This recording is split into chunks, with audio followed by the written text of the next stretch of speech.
ભગવાન શિવની નગરી તમે સાંભળ્યું હશે, કાશીમાં જે માણસ મરે એ ભાગ્યશાળી કહેવાય છે.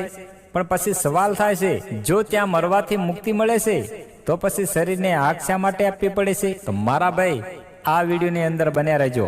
એક દિવસ ભગવાન શંકર અને માતા પાર્વતી કાશીની નદી પાસે જાય છે. માતા પાર્વતી પાણીમાં સ્નાન કરવા જાય છે અને ભગવાન શંકર તપસ્યા કરવા લાગે છે.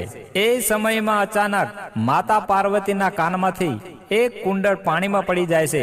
માતા પાર્વતી કહે છે કે પ્રભુ, મારું કુંડળ ક્યાંક પાણીમાં ખોવાઈ ગયું, જડતું નથી.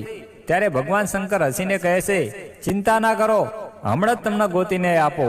ઘણી વાર શોધ્યું ભગવાન શંકરે, પણ કુંડળ ક્યાંય મળ્યું નહીં. ભગવાન શંકર રોષમાં આવી જાય છે અને એ સમયે એમના શબ્દથી નીકળી જાય છે, આ જગ્યા એક દિવસ શમશાન બનશે. મારા ભાઈ, ભગવાન શંકરના શબ્દો ક્યારે ખોટા હોતા નથી.